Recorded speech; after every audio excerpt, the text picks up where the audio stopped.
Well, Richard, we'd like to continue our conversation.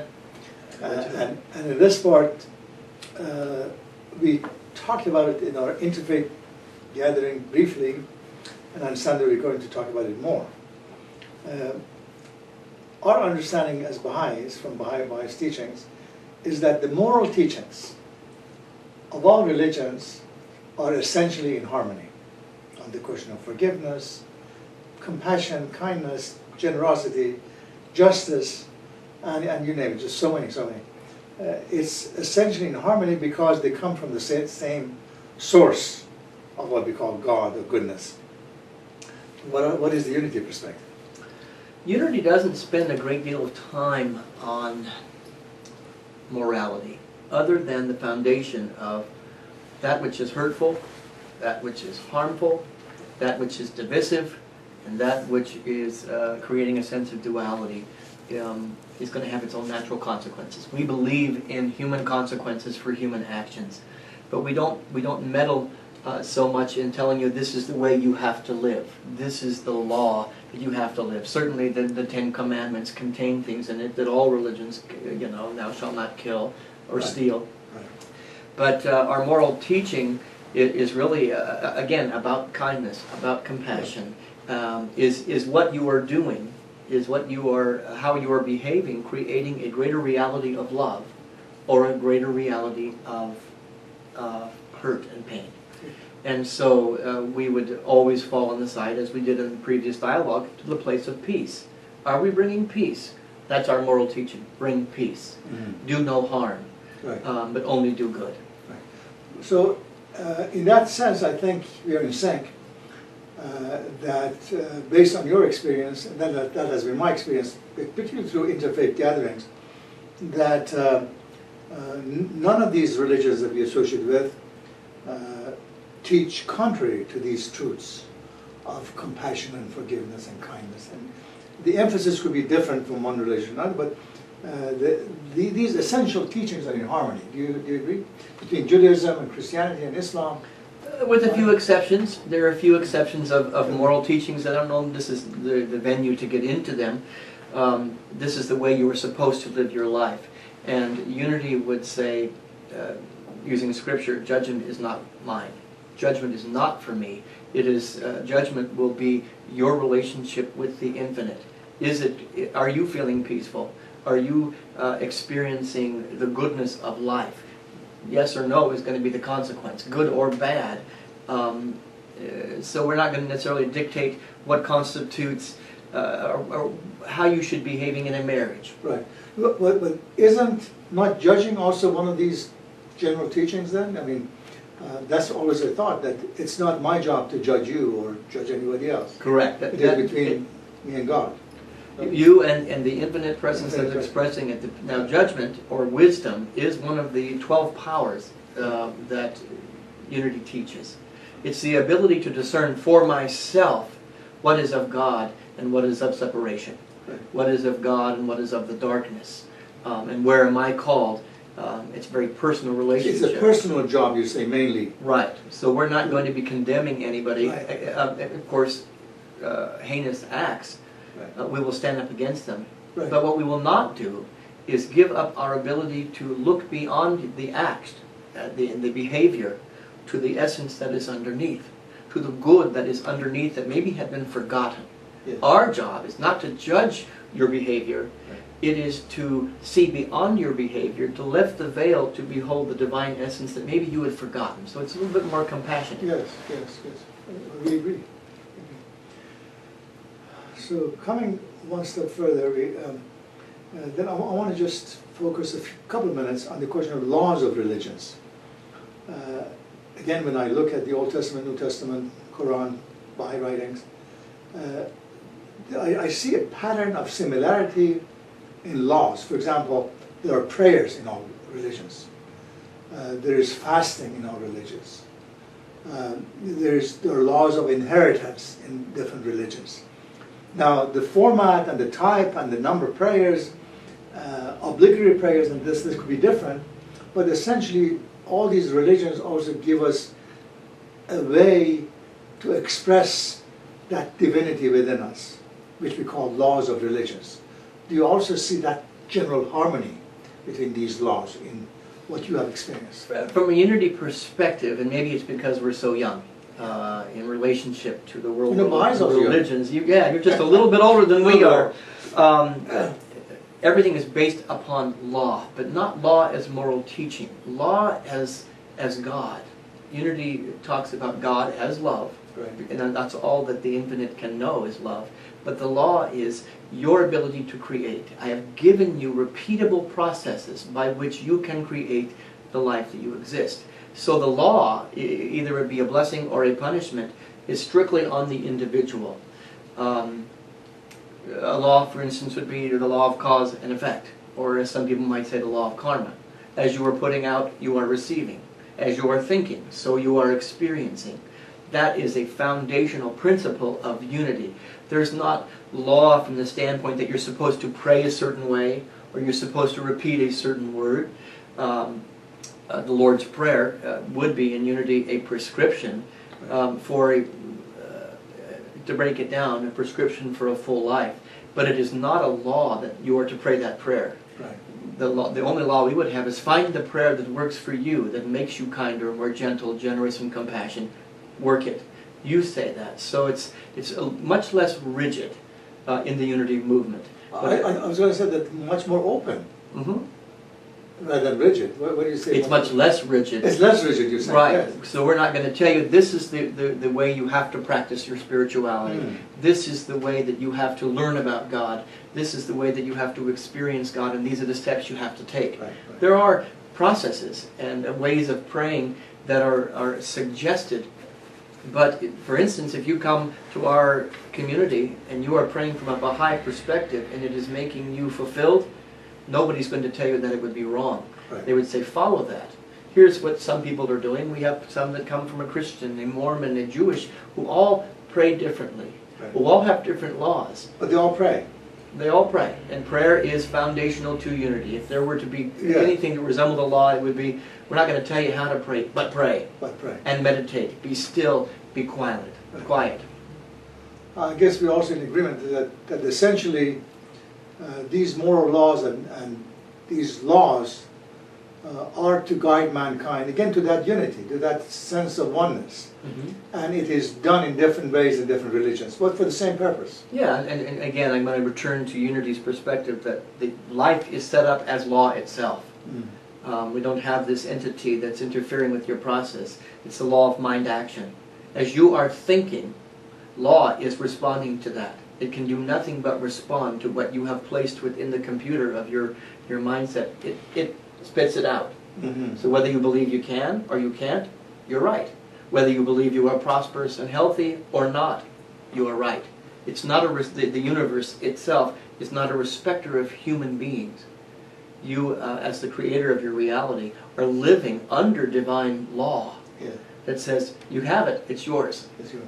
Now, based on this conversation, I'm coming to this realization, as you indicated, that compared to all these religions, including the Baha'i faith, you are definitely less rigid as compared to all of us, including Baha'is. And that's one of the places people critique unity, is that it's too loose. So, in effect, I just want to give you a couple of examples on the question of prayers, for example, that in Islam, a Muslim has to pray, you probably know, 5 times a day. Yes. They get up at a certain time to pray, noontime to pray, afternoon to pray, evening before they go to bed to pray, and in a particular fashion.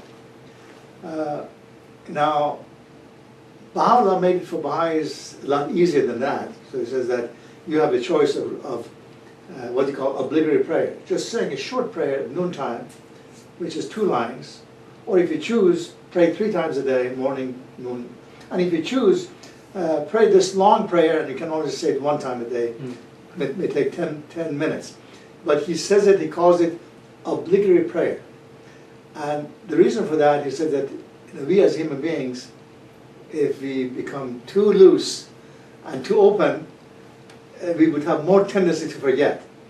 And therefore this is a conditioning which provides rigidity, which I was thinking that maybe 1,000 years from now, I would go the Unity way. But for now, every day I wake up, in order for me to behave, I have to say one of those prayers. That's the But systems are certainly good. Systems are absolutely important. Regular practice. And Unity has systems of prayer that they teach, which involve relaxation, concentration, the meditation, which is the silence where you just stop talking. You're not praying. You're in a place of being. And then there's the realization that comes out of the silence. And then, of course, always gratitude. Gratitude is central to Unity. If you were to call it a law, be grateful. Those systems are important, but I think Unity would say that we're striving toward, rather than a rigid, this is when you pray, this is how you pray, and this is the words you say, let your life be a prayer. Let your life be a constant awareness of the infinite, so that there isn't a need to bow and do a certain posturing, because you were living your life in an awareness that everything you were experiencing, everything you were feeling and thinking is the presence of God. That's the ultimate goal. Well, in that respect, I agree with you 100%, because also Baha'u'llah says that man, a human being, should be in a state of prayer all his life. Yes. So that conditioning that he provides is for that purpose. So that ultimately we are in a state of prayer. We see the face of God, yes, and Richard and everybody else. So the system or the method of prayer becomes the vehicle and not the end result. No, not the end result. Right. Well, it brings us now to perhaps the final topic that I want us to discuss a little bit more, and that is the question of social teachings of religions. Now, this is the part that I put a little longer kind of a list. Baha'u'llah considers then that all the moral teachings of religions are in harmony, and we basically agree. All the laws of religions are basically the same, the format is different, maybe for one another, prayers and fasting and this and that. But he says social teachings are different because of exigencies of the time. The time of Moses, and Jesus and Muhammad were different, and what you mentioned earlier, we see many passages which could be considered, basically insult to another gender, to female. Many passages that could be considered racist, and so on. So Baha'u'llah says those were exigencies of the time. Humanity was immature, and therefore Moses and Jesus and Muhammad gave us teachings which were appropriate for the time, whatever it was. Well, it reflects the culture of the time. But as spirituality unfolds and expands, culture must expand also. So social teachings will have to inevitably shift and change, or the religious teachings need to shift and change with the cultural changes, where we wake up to the fact that slavery is unacceptable, where abuse of any kind or diminishment of any portion of the population is acceptable. That we grow as humanity, our religions must keep up with the shift in the culture. Now, this thought just came to my mind. So in that respect, do you cross off those passages from the Bible, or do you not read it when you have a Bible study, for example, or how do you deal with it? Well, from the Unity perspective, again, we first of all don't see it as the inerrant Word of God. So there is an understanding that it was written for a certain people at a certain time with a certain limited belief system. Yes. So there's value when you can look at it through the lens of that time and that place. Unity spends a lot more time in the newer testaments that have evolved from that, but that have built upon the foundation of those older teachings. And again, how we look at how does that particular teaching from the Old Testament or from the older scriptures come alive in us today? Does it have meaning for me today to make my life better? If it does, I will read it. If it does not, then I can set it aside. Right. And I'm not going to be punished for the setting aside. Right. That is the part of that progressive revelations that we were talking about. Yes. Baha'u'llah talks about.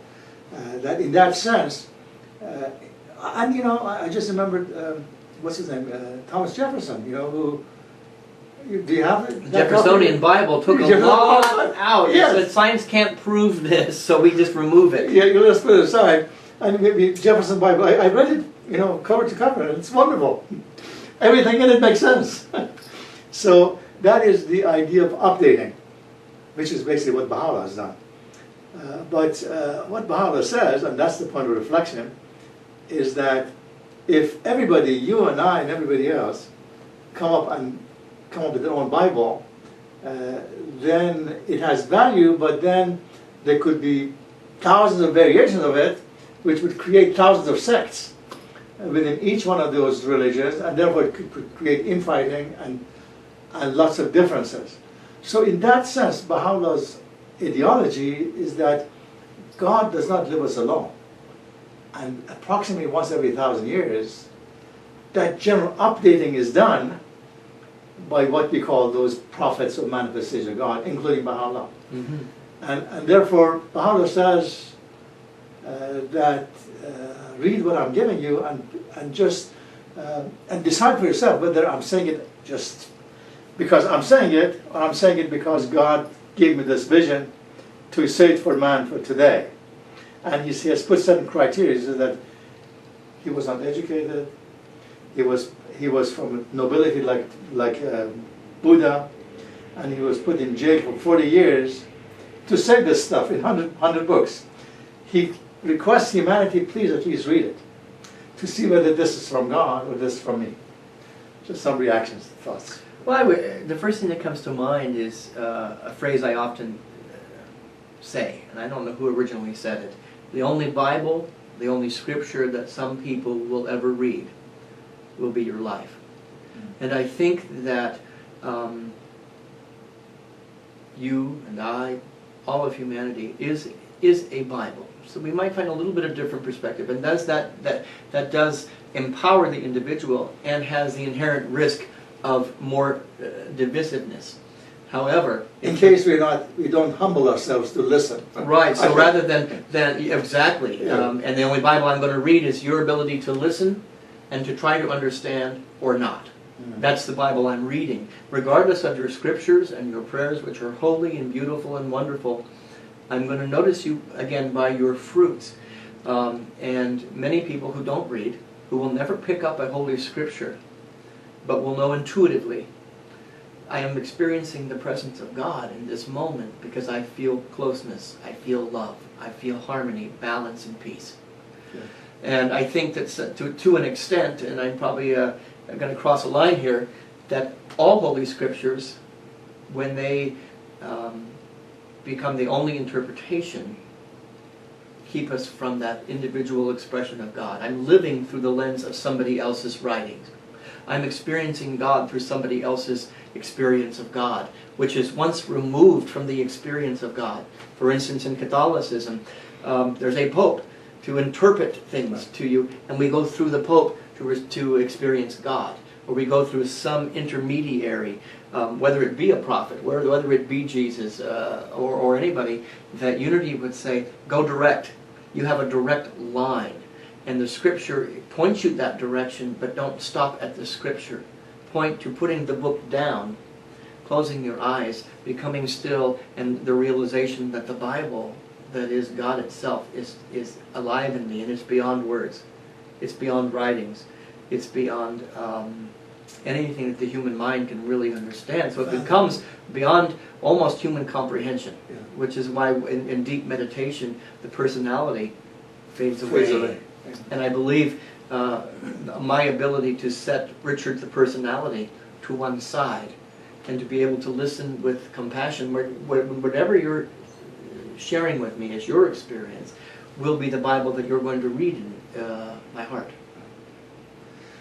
We divert a little bit from that question, and that question now is what Baha'u'llah says then, that the moral teachings and laws are essentially the same, with some variations, but social teachings have to be different, as we're agreeing, because of the needs of the time.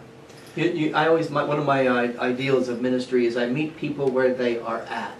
Mm-hmm. I don't try to bring people to me. I meet them at the level of their culture, at the level of their family system, at the level of their ethnic background, their spiritual background. So it will be different. The social teaching will have a different flavor, a different taste, and a different light.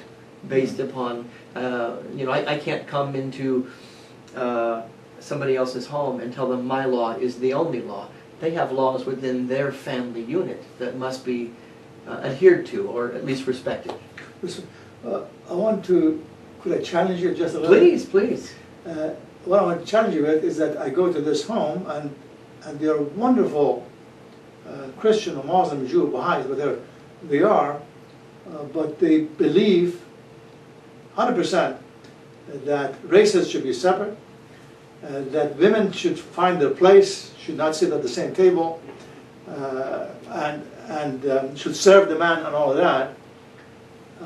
I have a hard time, I can't accept it, of course, I have a hard time respecting that way of thinking, and I think that human consciousness in general has come to the point of realization that those kind of people should not be fought against, but we should help them realize their potential. Yeah, so my perspective to draw the parallel here is I'm not going to go visit them in their home. I'm not going to meet them at the level of what I don't accept as of God. I'm reading the Bible, and if there is abuse, if there is divisiveness of any kind, I won't go visit their home, but I will hold a sacred container of invitation.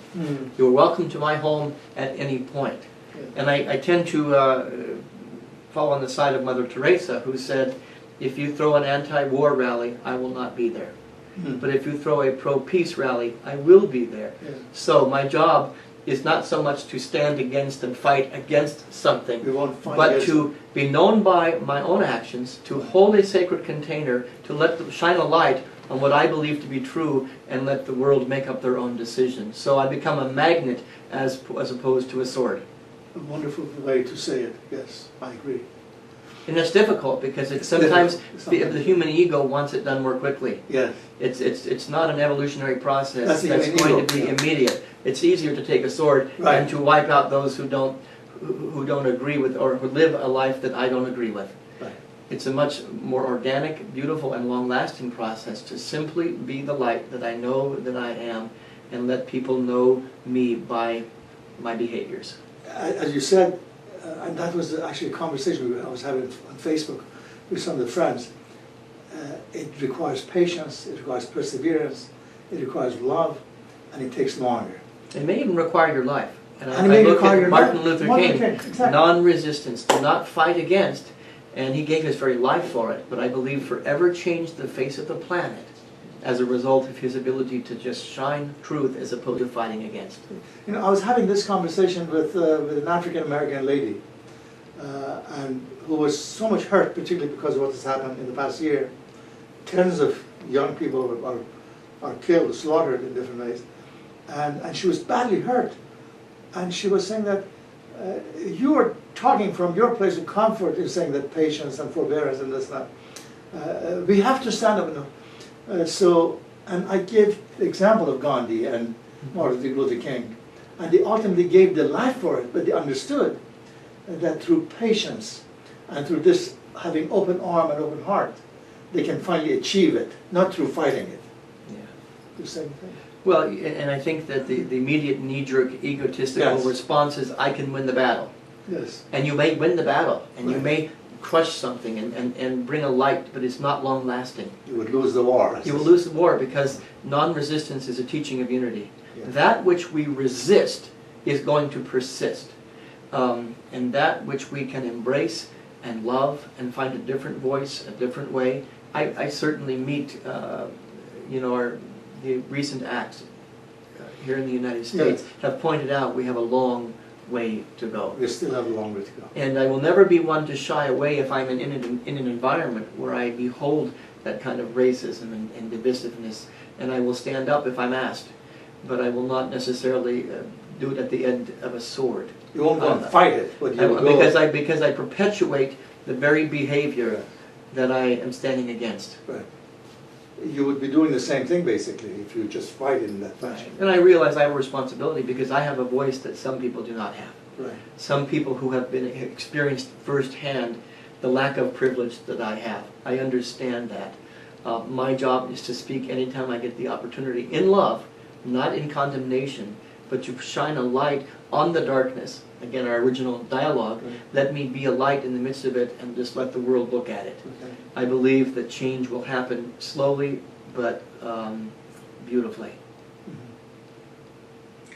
Well, along those lines, you have that list here too. Yes. Here, I'm just going to read the list. What Baha'u'llah calls, these are the social teachings, the essential social teachings for today. And then I'd like you to comment on any of them, see what you would add or subtract or agree or disagree. But let's go through the list briefly. Independent search for truth. And in that respect, I'm sure that you recall that in Christianity, for example, for 1500 years, Christians were not allowed to read the Bible. Correct. Baha'u'llah says that that time is over with. It was over 500 years ago. But to the extent that it's every individual's right and responsibility to search the truth for themselves.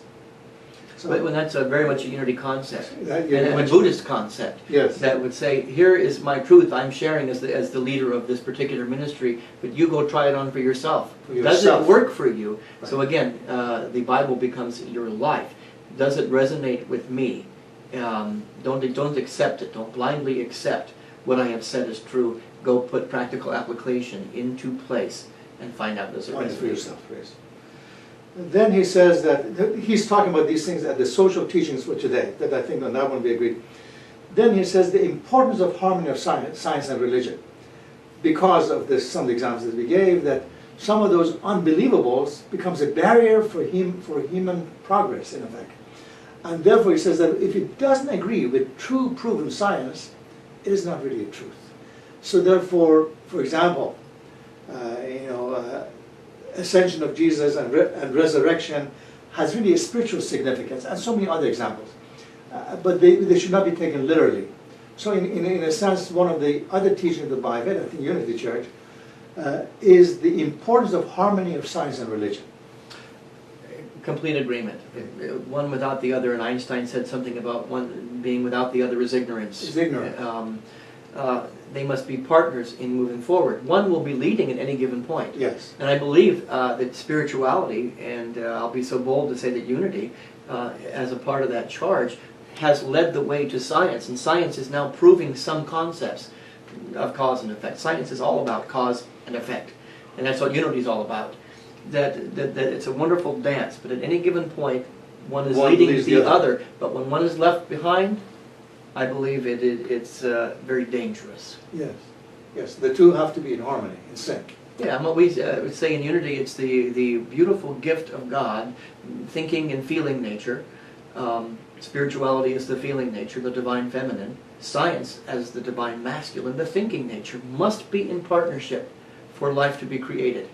One without the other will not manifest anything. No new understanding or wisdom will come to humanity unless they are working in tandem. Exactly. Now, we also spoke briefly about this, the importance of gender, race, national, and you name it, equality, of humanity from all perspectives, whoever they are, gay, straight, and anything else added to it. And that we are all members of the same human race. We all have equal rights and privileges, must have equal rights and privileges in today, even though it was different in past religions, yes, and past scriptures. Only my standpoint. I'm going to step off the unity for a minute. I believe the cause of all suffering on the planet is any thought or idea of greater than or less than. Any human being, any living creature, including nature itself, the trees out the window there, greater than and less than is the cause of suffering and will be the eventual end of humanity. Yeah. That we are called to come to a place of complete and total equality. And if there is one power, this is what unity says, one power, one presence, one goodness, one light, one love, we are not separate from each other. So there can be no greater than or less than. We are the same. We are the same. 100% agreement.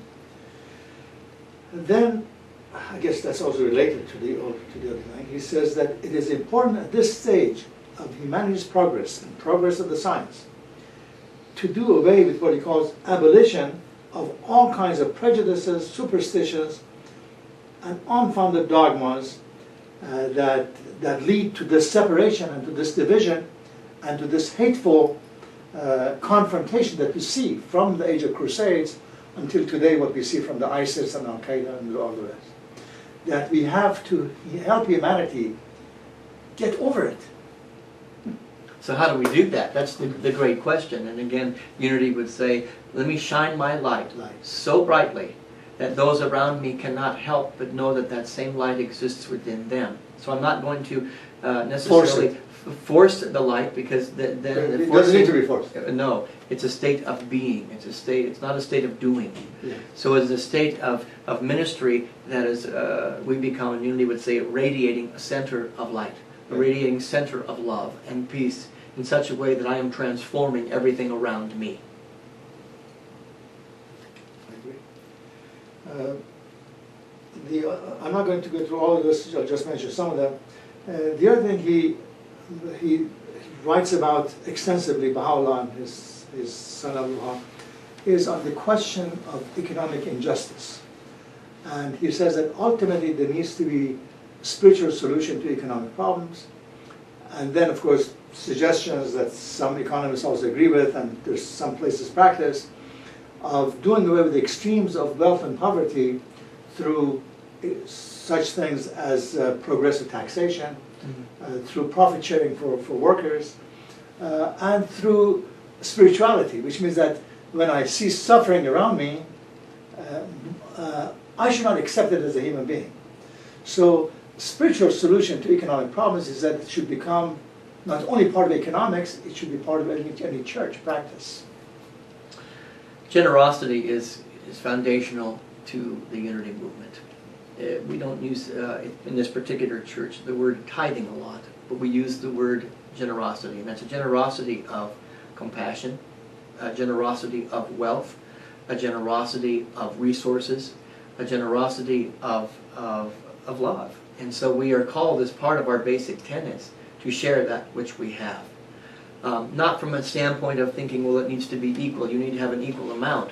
But if I am noticing a need for healing, if I am noticing pain or something that has a human being is downtrodden, it is almost my spiritual obligation to reach out and to offer and to create a sense of equanimity, because it's not mine to begin with. It all is all God. It all belongs to the universe. It's not mine. The wealth is not mine. The good that I have is not mine. And so Unity now, we open our home to homeless people. Yes, you come into our home, spend time with us. We have something that we can offer. In small doses. I would love for it to be more, but one step at a time. I know you're a leader in that respect also, and please invite us this year to participate. And I appreciate your support in that. We'd love to support it. Money is nothing. Money and wealth is a wonderful demonstration, an effect of a greater cause. And returning to Scripture, it says, Jesus' own words, "Don't store up for yourself treasures on heaven, where they will eventually fade away." It is nothing. What is true is the divine energy behind the money, behind the wealth, behind the opulence, whatever it is. And if I'm practicing what I preach, I have no fear to be willingly and generously giving away that which I have. This list continues, but I'm going to be brief in that part of it. I'll just mention a couple more, and we'll end this conversation for now. And that is that ultimately Baha'u'llah says that through this idea of progressive revelations, and through this idea of putting into practice some of these moral and social teachings, ultimately you and I, and us in this interfaith community, are working for world peace. Through creating that harmony and that oneness and that equality among all these different factions.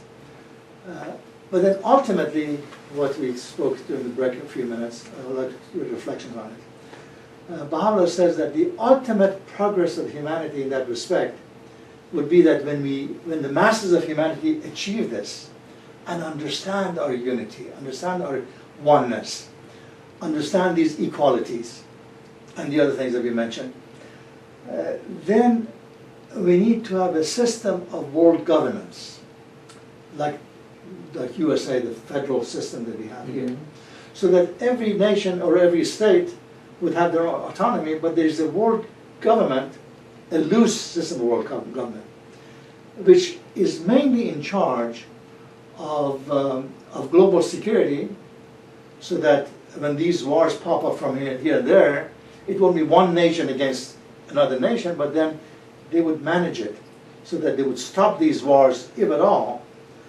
And the other responsibility is for economic well-being of the whole mankind. Because at the present time, over 4 billion are living under poverty level. Right. And there were 2,000 people who were billionaires.